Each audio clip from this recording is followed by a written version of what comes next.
दोस्तों नमस्कार, आप सभी का स्वागत है। आज के इस वीडियो में इस क्लास में आप पढ़ेंगे गणित प्राथमिक स्तर के कुछ 15 प्रश्न जो कि प्रीवियस ईयर के एग्जाम में पूछे गए हैं। सीटेट 2019 का सॉल्व पेपर होगा ये। तो वीडियो को बहुत ही इत्मीनान से देखिएगा, समय निकाल लीजिए। कुछ इंपॉर्टेंट फैक्ट, कुछ टिप्स और ट्रिक्स के माध्यम से हम आपको ये 15 प्रश्न सॉल्व कराएंगे। अगर आपको गणित में बहुत ज़्यादा डर लगता है, सीटेट पेपर 1 में आपको 15 में लगभग 12-13 नंबर अवश्य मिलेंगे अगर आप ये गणित की वीडियोज़ की सीरीज को फॉलो कर सकते हैं। पहला प्रश्न आपके सामने है। एक 5 अंकों की संख्या में दहाई के स्थान का अंक 8, इकाई के स्थान का अंक दहाई के स्थान के अंक का 1/4, हजार के स्थान का अंक 0, सवे का स्थान का अंक क्या है, इकाई का स्थान का 2 गुना है, और 10,000वें स्थान का अंक क्या है, इकाई के स्थान का 3 गुना है। देखिए, बड़ा प्रश्न देख करके आपको डरना नहीं है। आपको क्या करना है कि जो प्रश्न में कहता जाए उतना आपको करते जाना है। कक्षा 1-2 में ही बच्चों को पढ़ाया जाता है इकाई, दहाई, सैकड़ा, हजार, 10,000, ये पढ़ाया जाता है। आप सब ने पढ़ा भी होगा। ये आपको पढ़ाना है ना प्राथमिक स्तर में, इसीलिए ऐसे प्रश्न आपको आने चाहिए। ठीक है, तो 5 अंकों की संख्या है। क्वेश्चन अब पकड़िए, यहाँ पे क्या कहा जा रहा है, 5 अंकों की संख्या है। तो देखिए 5 अंकों की सभी संख्याएं, इसका काम खत्म। फिर कहा जा रहा है दहाई के स्थान पर 8 का अंक। तो हमने क्या किया, दहाई वाले स्थान पे हमने क्या लिख लिया, 8 लिख लिया। ठीक, फिर क्या कहा जा रहा है कि इकाई के स्थान का अंक दहाई के स्थान के अंक का 1/4 है। तो जो इकाई का अंक होगा वो दहाई के स्थान, दहाई का स्थान क्या है, 8 है, इसका 1/4 मतलब 1/4। ठीक, ये 4 एकम 4, 4 दूना 8, ये कट जाएगा। संख्या कितनी आ गई, 2। तो हमने यहाँ पे 2 लिख लिया। एक बात तो यहाँ से तय हो गई कि वही इसका उत्तर होगा जिसके लास्ट में 82 है। तो यहाँ पे 2 ऑप्शन है 82 वाले, ये 2 गलत हो गए, है ना। अब 2 के बाद अब देखिए हमने क्या कर लिया है, 1/4 तक इसको हल कर लिया। फिर क्या कहा जा रहा है, हजार के स्थान का अंक 0 है। तो इकाई, दहाई, सैकड़ा वाला भी खाली छोड़ दीजिए, हजार वाले स्थान पर लिख लीजिए 0। ठीक, फिर क्या कहा जा रहा है, यहाँ तक काम खत्म। सवे स्थान का अंक इकाई का स्थान का 2 गुना, सवे स्थान का अंक, सवे स्थान का अंक मतलब ये सैकड़ा, इकाई, दहाई, सैकड़ा। क्या कहा जा रहा है, इकाई का स्थान का 2 गुना। तो इकाई पे क्या है, 2 था, 2 का 2 गुना, 2 का 2 गुना मतलब 4। तो यहाँ पे हम क्या लिख लेंगे, 4। ठीक, अब क्या कहा जा रहा है, 2 गुना हो गया। फिर कहा जा रहा है 10,000वें स्थान का अंक इकाई के स्थान का 3 गुना है। तो 10,000, इकाई, दहाई, सैकड़ा, हजार, 10,000 हमने यहाँ पे लिखा था, इसका कितना है, 3 गुना है। क्वेश्चन में क्या लिखा हुआ, 3 गुना। तो 2 है, 2 का 3 गुना कितना हो जाएगा, 2 गुणे 3 6। तो संख्या आपकी आ गई 60,482, जो कि आपका ऑप्शन नंबर पहला सही है। आई होप आपको समझ में आया होगा। फिर से देखिए, कहा जा रहा है 5 अंकों की संख्या है। तो यहाँ पे जो ऑप्शन दिए हैं सभी 5 अंकों वाली ही संख्याएं हैं, सभी संख्याएं 5 अंकों वाली ही है। अब कहा क्या जा रहा है कि दहाई के स्थान का अंक कितना है, 8। तो हमें पता है ना कि इकाई इधर होता है और इकाई के बाद दहाई। तो दहाई के स्थान पे हमें क्या लिख लेना है, 8 लिख लेना है। फिर क्या कहा जा रहा है, इकाई के स्थान के अंक दहाई के स्थान का 1/4 है। तो 8 का 1/4 कितना हो जाएगा, 8 का 1/4 हो जाएगा, यहाँ पे हमने आपको दिखाया था करके, तो ये हो जाएगा 2। फिर क्या कहा जा रहा है, फिर कहा जा रहा है हजार के स्थान का अंक 0 है। तो इकाई, दहाई के बाद सैकड़ा खाली छोड़ दीजिए, हजार पे 0 लिख लीजिए। फिर कहा जा रहा है सवे स्थान का अंक मतलब 10 दहम 100 होता है। तो सवे स्थान का अंक इकाई के स्थान का 2 गुना। तो 2 का 2 गुना कितना हो जाएगा, 4। तो यहाँ पे 4, तो 0,482, इसमें एक ही ऑप्शन है जिसमें लास्ट में 0,482 हो। तो यहाँ पे पहला ऑप्शन सही होगा। दूसरा प्रश्न देखिएगा, मान ज्ञात करिए। आप ये नहीं कह सकते कि सर इतने आसान प्रश्न परीक्षा में नहीं आते हैं, क्योंकि ये प्रीवियस ईयर का पेपर है, लेटेस्ट पेपर है, ऐसे ही प्रश्न आपकी परीक्षा में आएंगे। इसके लिए आपको बोर्डमास का नियम पता होना चाहिए, जिसको हम भागयोग भी कहते हैं। बोर्डमास का नियम क्या कहता है कि सबसे पहले अगर ऐसी कोई संक्रिया दी होगी जिसमें जोड़, घटाना, गुणा, भाग सब कुछ होगा, तो सबसे पहले हम क्या करेंगे, भाग करेंगे। इसको लिख लीजिएगा, ये आपको मदद देगा। जोग मतलब ये क्या होगा कि पहले हम भाग करेंगे संख्या में, फिर हम क्या करेंगे, गुणा करेंगे, उसके बाद जोड़ेंगे। ठीक है, जोड़ेंगे तब घटाएंगे। ऐसा नहीं है कि शुरुआत में अगर गुणा दे दिया हम गुणा कर रहे हैं, गलत हो जाएगा क्वेश्चन। ठीक है, तो हम क्या करेंगे, लास्ट में सबसे घटाएंगे, घटाना। अब क्या है, अब देखिए सबसे पहले भाग वाली संख्या कौन सी, तो ये है, ये संख्या है 21 को 7 से भाग करेंगे आप तो 7 3 21, मतलब इसकी जगह पे हम 3 लिख सकते हैं, 3 लिख सकते हैं। भाग हो गया, भाग के बाद क्या करना है, गुणा। तो गुणा वाला चेक करिए, गुणा यहाँ पे भी दी है और गुणा यहाँ पे भी दी है। 17.5 की गुणा हम करेंगे 3 से, कितना मिलेगा आपको, 3 पछे 15 और 3 सत्ते 21 1 22, 3 एक कम 3 2 5, ये 52.5 मिलेगा। ऐसे ही आप गुणा करेंगे 12.5 की 3 से, ये सवाल में दिया हुआ है। ठीक है, कलर चेंज कर ले वरना आपको थोड़ा सा हो सकता है दिक्कत आ रही हो अभी समझने में। ठीक, अभी ठीक है। तो इसकी गुणा करेंगे हम, 3 पछे 15, 3 दूना 6 1 7 और 3 एक कम 3, दशमलव के नीचे दशमलव। तो यहाँ पे आया था 52.5, यहाँ पे आया था 37.5। ये हमने गुणा की थी 17.5 इंटू 3, इसकी वैल्यू हम यहाँ पे लिख लेते हैं 52.5। फिर यहाँ पे कौन सा चिन्ह था हम आपको दिखा देते हैं क्वेश्चन में। तो यहाँ पे था माइनस, तो माइनस लगा लिया। 21 भाग 7 की जगह पे हमने 3 लिख लिया क्योंकि ये 3 आया था। बिल्कुल बेसिक से बता रहे, जिनको मैथ आती है उनको लग रहा होगा कि बहुत आसान है, बट जिनको नहीं आती, हाउसवाइफ हैं जैसे बहुत सारी गृहिणी हैं, बहनें हैं, बहुत कभी मैथ पढ़ी ही नहीं, उनके लिए यहाँ पे इसकी वैल्यू आई थी कितनी, 37.5। तो ये हमने लिख लिया।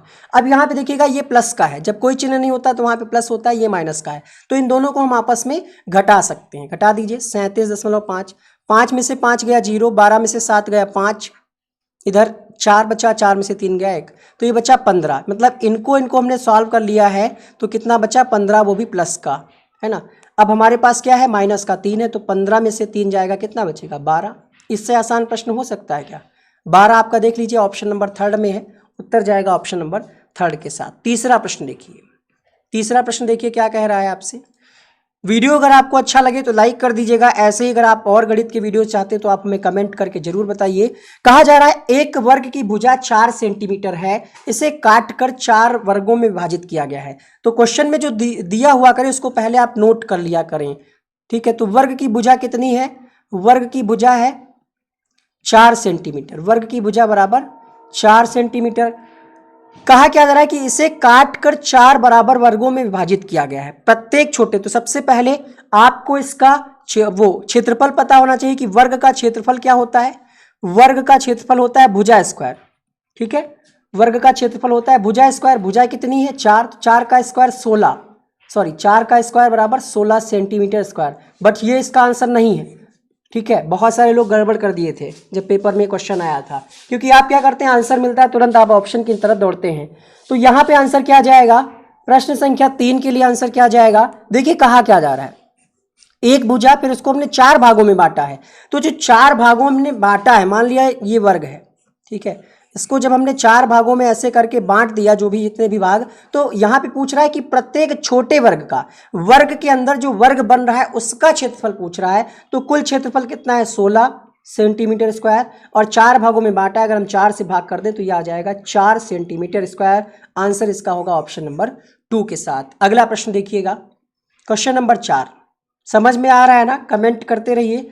कहा जा रहा है 3 ब्रांड है ABC के पेन हैं, 10 12 24 के पैकेटों में उपलब्ध हैं। यदि दुकानदार को तीनों प्रकार के पेन समान संख्या में खरीदने हो तो उस द्वारा खरीदे जाने वाले पैकेटों की न्यूनतम संख्या क्या होगी। 2 तरीके से प्रश्न हल कर सकते हैं, या तो आप इसका डायरेक्ट क्या करें, लासा निकाल लें। लासा निकालना आपको आता होगा, संख्या है 10 12 और 24, लासा निकाल लीजिए। ऐसे 2 से आप काटेंगे, 2 पंचे 10, 2 छंग 12 और 12 दूनी 24। फिर आप 2 से काटेंगे, 5 तो वैसे ही रहेगा, 2 3 6, 2 छंग 12। फिर आप 2 से काटेंगे, 5 वैसे ही रहेगा, 3 वैसे ही रहेगा, 2 3 6। अब 3 एक कम 3 और 5 वैसे ही रहेगा। अब बचा आपके पास 5, तो 5 3 15, 15 दूना 30, 30 दूना 60, 60 दूना 120। 120 इसका लासा आ गया है ना, 120 लासा आ गया है। अब हम देख लेते हैं यहाँ पे संख्या हमारे पास क्या है। तो 120 को अगर हम क्या करेंगे, यहाँ पे प्रत्येक संख्या के नीचे हम 120 लिख लेंगे।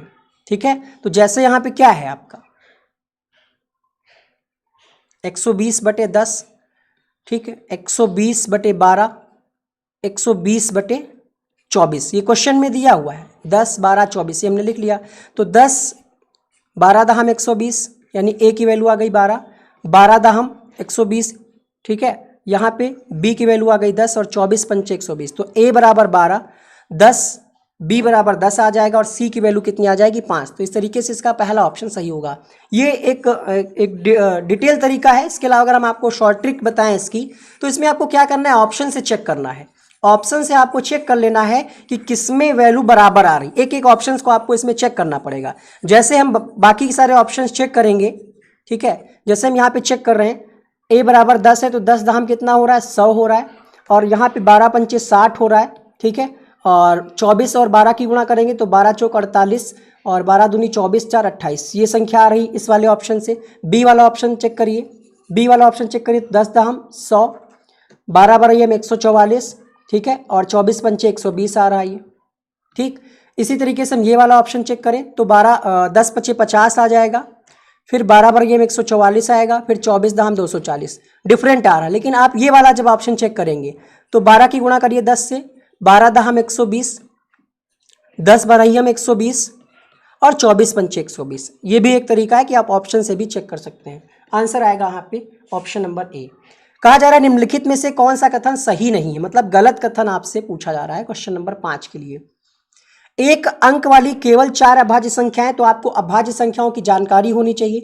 दूसरा ऑप्शन कहा जा रहा है कि सभी अभाज्य संख्याएं विषम होती हैं, ये कोई जरूरी नहीं, क्योंकि आपने देखा, जो पहले हम आपको बता दें अभाज्य संख्याएं होती क्या हैं, अभाज्य संख्याएं क्या होती हैं ये आपको बता दें, और कौन कौन सी संख्याएं अभाज्य संख्याएं, इसको हम इंग्लिश में क्या कहते हैं, इसको हम कहते हैं प्राइम नंबर, ठीक है, इसको हम क्या कहते हैं, प्राइम नंबर कहते हैं। एक जो संख्या है ये अभाज्य नहीं है, एक से बड़ी ऐसी संख्याएं, प्राकृतिक संख्याएं जो एक और किसी अतिरिक्त संख्या से विभाजित नहीं होती, उन्हें हम अभाज्य संख्या कहते हैं। तो कौन कौन सी हैं शुरुआत की, 2, ये 3, ठीक है, 5, 7, 11, 13, 17, 19, 23, ये क्या है, अभाज्य संख्याएं। पहला ऑप्शन कह रहा था कि एक अंक वाली केवल 4 अभाज्य संख्याएं, तो सही बात है, 4 ही तो है यहाँ पे, फिर तो ये 2 अंक वाली है, तो ये बात तो सही हो गई।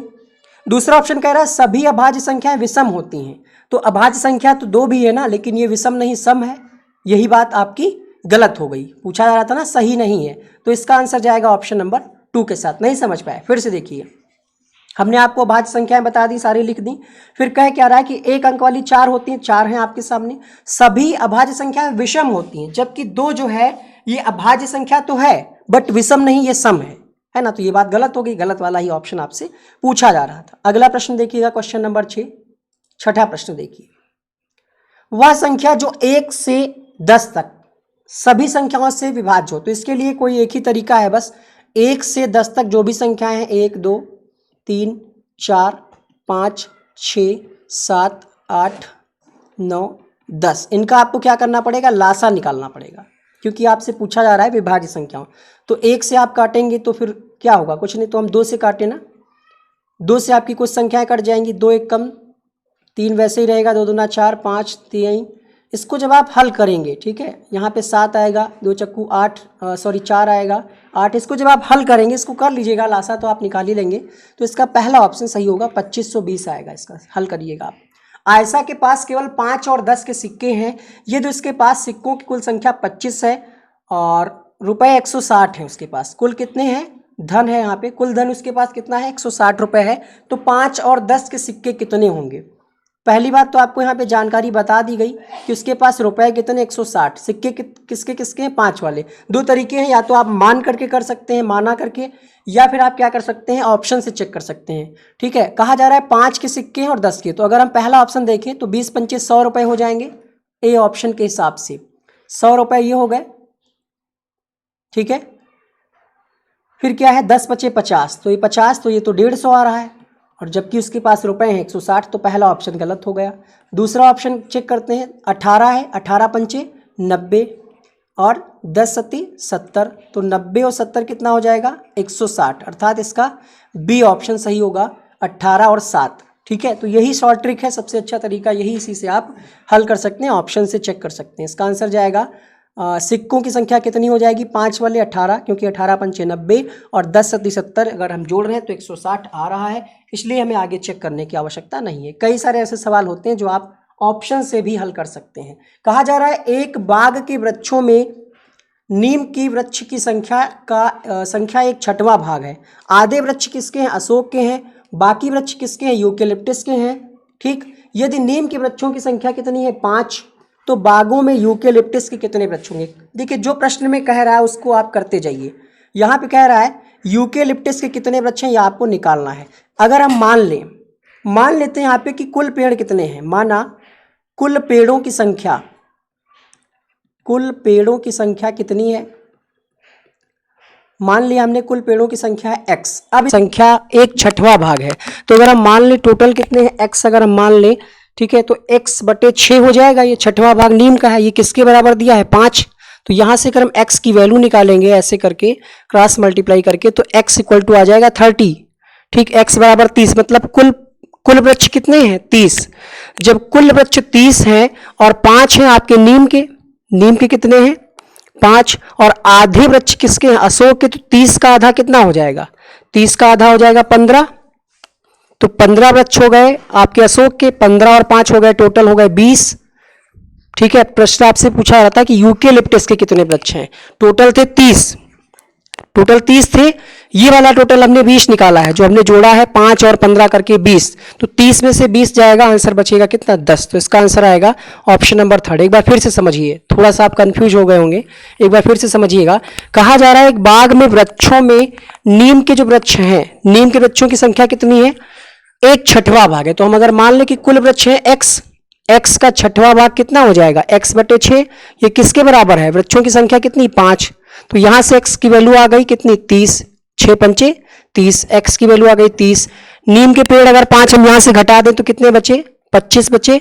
और फिर क्या कहा जा रहा है, आधे वृक्ष किसके हैं अशोक के, तो टोटल कितने से 30, 30 का आधा कितना हो जाएगा 15, 25 में से 15 घटा दीजिए 10। इस तरीके से आपका आंसर आएगा ऑप्शन नंबर 3 के साथ। अगला देखिए, एक रेलगाड़ी दिल्ली से चली है 29 अगस्त 2019 को। सबसे पहले आपको ध्यान रखना है यहाँ पे कि अगस्त जो है, अगस्त 31 का महीना होता है, तो यहाँ पे कहा क्या जा रहा है, गाड़ी चली है शाम के 4:30 बजे, क्योंकि 16:30 लिखा हुआ है, तो शाम के 4:30 बजे गाड़ी चली और 31 को पहुंची है। ये गाड़ी कितने बजे 8:45। निकालना क्या है, कुल समय निकालना है। ईवीएस में बहुत सारे प्रश्न इस तरीके से आपको हमने सॉल्व कराए। ठीक है, तो 29 से अगर हम गाड़ी चलाएं, गाड़ी चली, आप ये मान करके चलिए कि खुद आप बैठे हुए हैं गाड़ी में, तो 16:30 से गाड़ी चली कब 29, और अगर हम मान लें कि 30 तारीख को 16:30 पर ये पहुंच गई, तो टोटल कितना आपका समय लगेगा 24 घंटा आपका खर्च हो जाएगा। लेकिन अभी गाड़ी 30 तारीख को ही पहुंची, पहुंचना कब है 31। ये जो 4:30 बजा है ये शाम वाला बजा है। अगर ये शाम वाले 4:30 से सुबह वाला अगर हम 4:30 कैलकुलेट करें तो कितना आपका घंटा और लगेगा 12 घंटा, है ना, सुबह वाला। तो 12 घंटा, और अब 31 तारीख को हम पहुंच गए हैं सुबह वाले 4:30 बजे, और हमने 24 घंटा यहाँ पे खर्च कर लिया, 12 घंटा और। लेकिन पहुंची कब थी गाड़ी, तो 8:45 पे पहुंची थी। अभी तो हम 4:30 ही बजे पहुंच पाए हैं, तो इसमें कितना और अंतर होगा, 4:30 से 8:30 के बीच 4 घंटा और, 4 घंटा और, तब हम पहुंच जाएंगे 8:30 पर।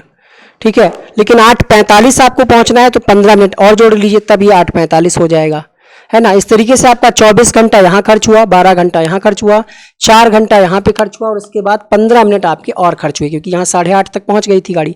तो 24 घंटा यहाँ पे हमने लिख लिया, 12 घंटा लिख लिया, फिर कितना खर्च हुआ 4 घंटा, फिर कितना 15 मिनट, जोड़ लीजिए, ये मिनट लिख लेते हैं यहाँ पे, यहाँ तक आप जोड़ लीजिए, 4 4 8 2 10, 2 1 3 और 1 4, तो 40 घंटे 15 मिनट। इस तरीके से इसका पहला ऑप्शन सही होगा। नहीं समझे, फिर से समझिए, एक बार फिर से हम बताने का आपको प्रयास करेंगे। कहा जा रहा है यहाँ पे क्वेश्चन में कहा जा रहा है कि गाड़ी चली 29 तारीख को, शाम के 4:30 बजे गाड़ी चली, 16:30 यानी शाम का 4:30, और पहुंची कब है गाड़ी 31 को पहुंची है। ठीक है, तो पहले हम इसको क्या करते हैं, 24 घंटे चलाते हैं गाड़ी। 29 से अगर हम 30 चल दिए, तो ये 24 घंटा हमारा पहली बार में खर्च हो गया। अगली बार हमने क्या किया, शाम के 4:30 से सुबह 4:30 बजे तक गाड़ी पहुंचा दी, 12 घंटा और हमारा खर्च हो गया, 4:30 सुबह का बच गया। 4:30 और 8:45 के बीच में कितना समय और लगेगा, तो आप कहेंगे 4 घंटा 45 मिनट और लगेगा। जोड़ लीजिए, 24 12 36, 4 40, है ना, 24 12 36 और 4 40, 40 घंटे आपका 15 मिनट लगेगा। यहाँ पे 45 नहीं होगा, क्योंकि 4 हमने जोड़ा ना 4:30, तो यहाँ पे 4 घंटा 15 मिनट होगा, सॉरी। तो ये हो जाएगा आपका 40 घंटा 15 मिनट। आंसर जाएगा ऑप्शन नंबर ए के साथ। कहा जा रहा है एक 180 सेंटीमीटर लंबी तार को एक आयत का रूप दिया गया है। यदि आयत की चौड़ाई 30 सेंटीमीटर है तो लंबाई कितनी होगी। इसके लिए आपको आयत का सूत्र पता होना चाहिए। ठीक है, आयत का परिमाप क्या होता है ये आपको पता होना चाहिए, तभी आप इसको हल कर पाएंगे। कहा जा रहा है यहाँ पे पूछा जा रहा है आपसे आयत की लंबाई कितनी है। चौड़ाई आपकी दी है, चौड़ाई कितनी दी है, चौड़ाई दी है यहाँ पे 30 सेंटीमीटर। चौड़ाई कितनी दी है, 30 सेंटीमीटर दी है, ठीक है। और एक 180 सेंटीमीटर लंबा तार है, तार कितना है, 180 सेंटीमीटर लंबा है। तो आयत का अगर हम परिमाप निकाल लें तो ये तार की लंबाई के बराबर हो जाएगा। आयत का परिमाप, ठीक है, आयत का परिमाप किसके बराबर हो जाएगा, तार की लंबाई के बराबर हो जाएगा। किसके बराबर, तार की लंबाई के बराबर हो जाएगा ये, ठीक है। आयत का परिमाप तो ये दिया कितना है, आपके सामने दिया है 180। 180 किसके बराबर है, आयत का परिमाप। सूत्र होता है 2l प्लस b, यानी 2 लंबाई प्लस चौड़ाई, ये सूत्र होता है। इसमें आप रख लीजिएगा 2l। अब देखिए यहाँ पे एक का मान तो दिया ही है, क्या दिया है, 30 दिया है। l प्लस 30 लिख लें हम, बराबर 180। 2 एक कम 2 और 2 9 18, 90 आ जाएगा। तो l इक्वल टू कितना आ जाएगा, यहाँ पे l इक्वल टू कितना आ जाएगा, घटा लीजिए। l इक्वल टू 90 माइनस 30 बराबर l इक्वल टू 60 आ जाएगा। यहाँ पे इस तरीके से 60 वाला ऑप्शन यहाँ पे सही होगा, 60 सेंटीमीटर। अगला प्रश्न देखिएगा, इसको सबसे लास्ट में कराएंगे, ये दोनों प्रश्न लास्ट में कराएंगे आरोही क्रम वाले। ये प्रश्न देख करके बहुत सारे लोग घबरा जाते हैं। यहाँ पे सब्जियों का कुछ रेट दिया हुआ है, फिर संजय ने क्या किया है, आधा किलो टमाटर लिया है, तो हम यहाँ पे टमाटर के आगे लिख लेते हैं कितना लिया है, आधा किलो टमाटर लिया संजय ने, ठीक। आलू कितना लिया है, तो 1 किलो आलू लिया है, कितना लिया है, 1 किलो आलू लिया है, ठीक है। फिर क्या लिया है, 250 ग्राम मिर्च लिया है, तो मिर्च के आगे हम लिख देते हैं 250 ग्राम, कितना लिया है, 250 ग्राम मिर्च लिया है। 6 नींबू लिए, नींबू की संख्या कितनी है, 6 लिए है इसने, 1 मिनट, नींबू कितने लिए इन्होंने, 6 लिए हैं, ठीक। सब कुछ हो गया। 200 रुपए का नोट दिया है। अब देख लेते हैं सब्जी कितने रुपए की होगी। तो आधा किलो टमाटर लिया है, 1 किलो टमाटर कितने का, 40 का, मतलब आधा किलो हो जाएगा 20 रुपए का। आलू 25 रुपए के 2 किलो है ना। लिया कितना है इन्होंने, यहीं पे लोग गड़बड़ कर देते हैं। 1 किलो लिया है तो हमको आधे दाम जोड़ने हैं, 12.5 रुपए, ठीक है। 12.5 रुपए, 12.5 रुपए के यहाँ पे आलू हो जाएंगे। 1 मिनट दीजिए,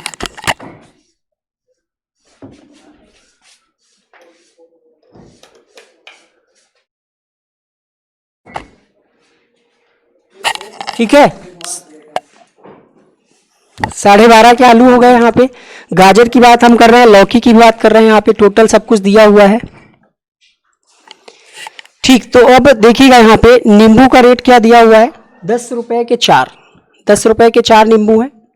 और लिए कितने हैं इन्होंने, 6 लिए, तो 10 रुपए के 4 हो गए, यानी 5 रुपए के 2 हो गए, तो 15 रुपए के हमारे ये हो जाएंगे नींबू। नींबू कितने रुपए के, 15 रुपए के। और क्या लिया है, मिर्च लिया है कितना, 250 ग्राम। 10 रुपए का 100 ग्राम मिर्च है, तो 250 ग्राम हो जाएगा 25 रुपए का। इतना लिया है, कुछ और लिया है इसके अलावा, क्वेश्चन में एक बार चेक करिए, कुछ और लिया है, कितना रुपए का इन्होंने टोटल सामान लिया है।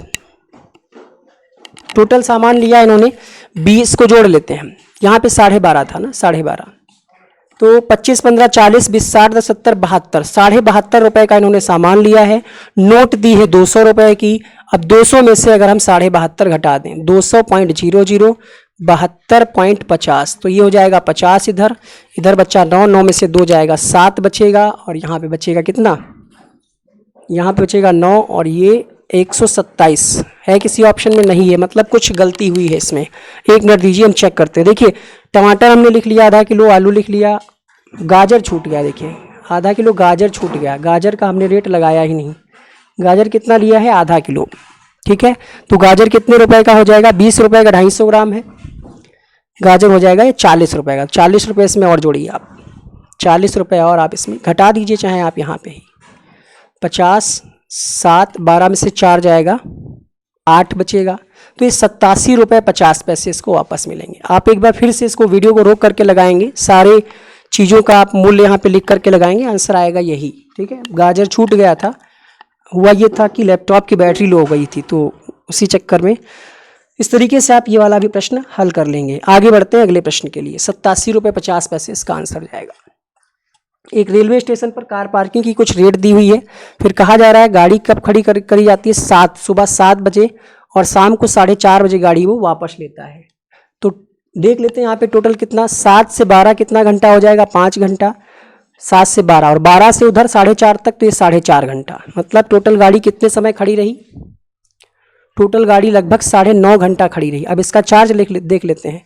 5 घंटे के पश्चात हमें देखना नहीं, क्योंकि हमारी गाड़ी 9 घंटे खड़ी रही। कहा जा रहा है 8 घंटे से ऊपर 12 घंटा तक चार्ज कितना है, 150 रुपये। तो बस यही आपका आंसर आ जाएगा, 150 रुपये हमको देना पड़ेगा, क्योंकि 8.5 कितना 9.5 घंटे गाड़ी खड़ी रही है और 8 से ऊपर वाली कैटेगरी में कितना चार्ज है 150 रुपये। सिंपल है।